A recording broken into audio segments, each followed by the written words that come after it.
Most drivers think they know exactly what to do after a car accident, but almost everyone makes the same mistake in the first 60 seconds.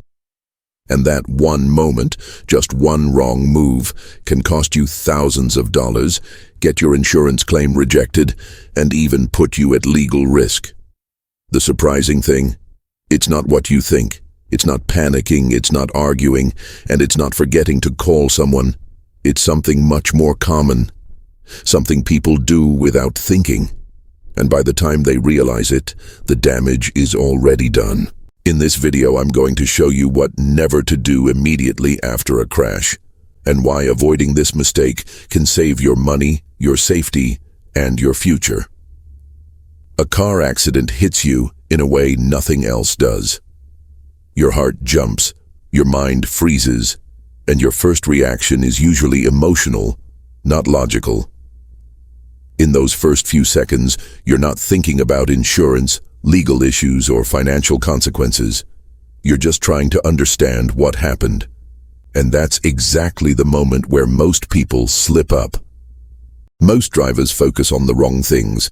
They start apologizing without thinking, they rush to move their car, or they get into arguments trying to explain the situation. But what they don't realize is that every word, every action, and every tiny decision in those first moments becomes evidence. Evidence that insurance companies and investigators will rely on. And if you do the wrong thing, even with good intentions, you can destroy your claim before it even begins. In this video, we're going to break down what mistake you must avoid at all costs, why people do it, and what the correct steps are in those crucial first few minutes. Whether you've been driving for 10 years, or you're new behind the wheel, this is something every driver needs to know, because one wrong move can change everything. The moment a car accident happens, your brain goes into shock mode. Your heart is racing, your mind is confused, and your body is flooded with adrenaline. In this state, people do things they normally wouldn't, like talking too much, apologizing, trying to explain the accident, or rushing to fix the situation. The problem is, panic makes you act emotionally, not logically, and that can instantly put you at risk. Most drivers don't realize that every word they speak can be used against them. Saying, "I am sorry," or "I didn't to see you," or "it was my fault," is extremely common when you're scared. But these statements can completely destroy your insurance claim. Even if you weren't responsible for the accident, apologizing makes it sound like you were. Insurance adjusters love these moments because they turn your words into proof that you caused the crash. The number one rule in the first minute is simple: do not talk about fault.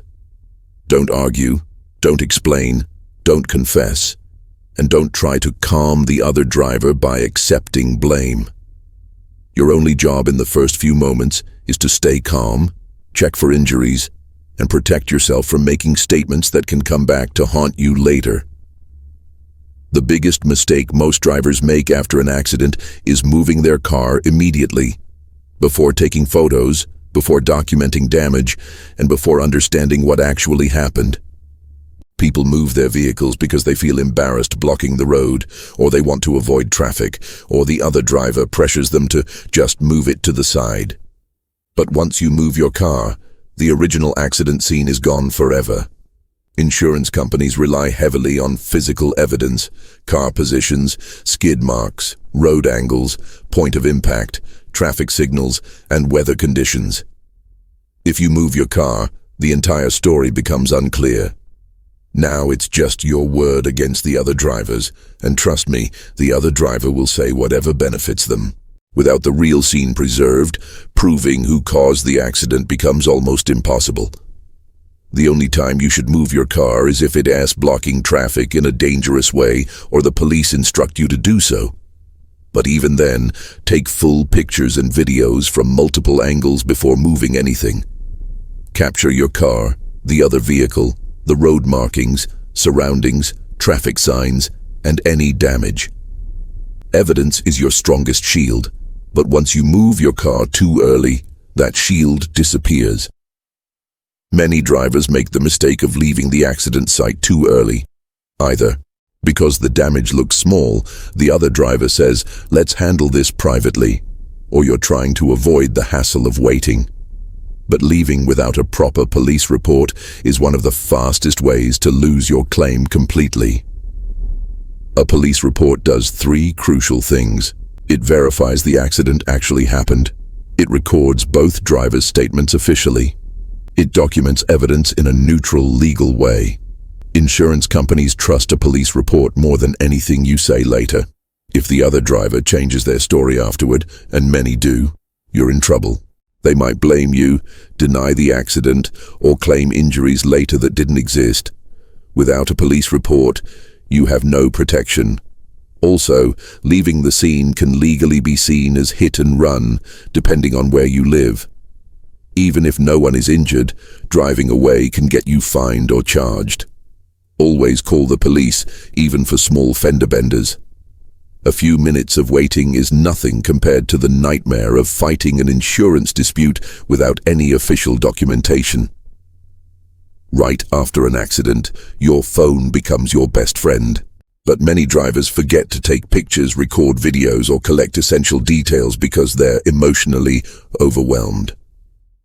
Missing evidence is one of the biggest reasons claims get rejected or end up paying less. Start with photos. Take wide shots of the accident scene, close-ups of damage, tire marks, broken parts, license plates, street signs, traffic lights, and weather conditions. Record videos walking around both vehicles while explaining what you see. This becomes powerful backup if anything is disputed later. Next, collect information. Get the other driver's full name, phone number, license number, insurance company, policy number, and their car's make and model. Don't rely on them sending it later, because many disappear or lie afterward. Also, look for witnesses. Even one person who saw the accident can completely change the outcome of your case. Finally, write down your own notes immediately. What happened, which direction you were driving, your speed, and anything important. Your memory fades fast after an accident, so capturing details in the moment is priceless. The more evidence you have, the harder it becomes for anyone to twist the story. Once the accident is over, the next big mistake drivers make is giving too much information to insurance agents. Remember this clearly. Insurance companies are not your friends. Their job is to pay out as little as possible. So when they call you, every question they ask is designed to catch you slipping. Never admit fault, never guess what happened, and never exaggerate or underplay anything. Stick only to the facts you know for sure. If you're unsure, say, "I don't know yet," or "I'm still reviewing the details." It's completely normal to take your time. If the insurance company tries to rush you or pressure you, don't fall for it. Also, don't give a recorded statement right away. You're allowed to wait until you've reviewed your photos, videos, police report, and any notes you took. Insurance adjusters are trained to ask tricky questions that make you sound responsible even when you're not. The safest approach is simple. Gather your evidence, stay calm, and be careful with your words. The wrong sentence can cost you thousands, while the right preparation can protect your entire claim. At the end of the day, a car accident is stressful for everyone. But what truly decides your future isn't the crash itself. It's what you do in the minutes that follow. Most drivers lose money, lose their insurance claim, or even end up taking the blame simply because they panic or make one wrong move. But now you know exactly what not to do. Don't admit fault. Don't move your car too early. Don't leave without a police report. Don't skip collecting evidence. And don't let insurance twist your words. If you avoid these mistakes, you protect yourself. Legally, financially, and emotionally. You give yourself the best chance of proving what really happened, and you make sure no one can take advantage of your confusion. This video wasn't just about rules. It's about giving you confidence. If you ever face a situation like this, you'll know how to stay calm, stay smart, and stay in control. If this helped you even a little, make sure to like the video, drop a comment, and subscribe for more real-life guides that can save you money, stress, and trouble on the road. Thanks for watching. Drive safe, and I'll see you in the next one.